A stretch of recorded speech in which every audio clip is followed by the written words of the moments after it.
But everyone, it's a volunteer. So no one here gets paid for their time.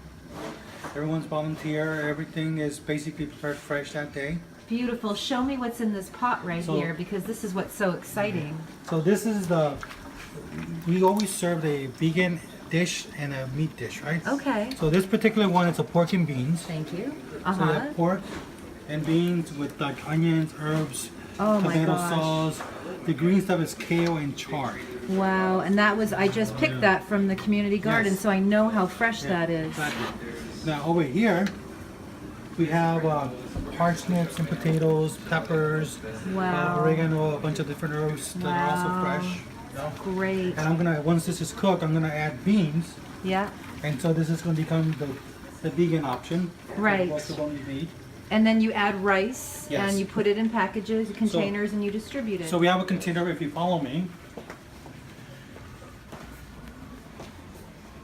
Right? We use these 32-ounce containers, so it's about 2 pounds, right? Right. For the ones that are vegan, we mark with a V. If they're not vegan, they're either left blank or we actually have Great. P for pork, C for chicken, you know. And so we use about a quart of it to be brown rice. By the way, the brown rice and the beans are also organic. Okay. So everything is organic with the exception of the meat, because unfortunately we can't afford Right. free-range meat. Right. But Beautiful so stuff. people are gonna get like a 2-pound container of brown rice with either like a vegan stew, which is usually bean and vegetables, or they're gonna get like in today's case, pork and beans with plenty of vegetables. We also prep, most of the time we prep for the following week.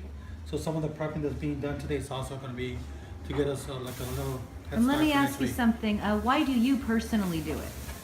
Well, you know, I personally, I originally come from Mexico. My family migrated here in the early 70s, and when we were here, we were very, very poor. And I remember at times where we actually, you know, my parents would send me out to like go into the dumpsters and reclaim like aluminum cans to recycle. So we grew up very poor, and there was times where maybe food wasn't really available, when we really needed it. So I know what it is to go hungry, and I think that in the countries such as ours, where we have such an affluence, especially in the cities such as Venice or Eleu, where there's so much affluence, no one should go hungry. Beautiful. And so this is really personal to me. And how can people help you? How can people find out more about what they can do to So volunteer? you should look. We're on Facebook, Occupy Venice Beach on Facebook, or on the web. I believe is occupyvenice.org or occupyvenice.com. I'm not really sure, but That's okay. And what would you like to say to the people who actually do turn out to help support this every Sunday? basically, I'd like to basically say thank you for giving up your Sunday and helping make a difference in someone else. You know, I think that one of the greatest things you can do for someone else is provide a hot, nutritious meal, especially when you live on the streets and you can't afford that or you can't afford to cook that for yourselves. It's one of the greatest gifts you could do for someone like that.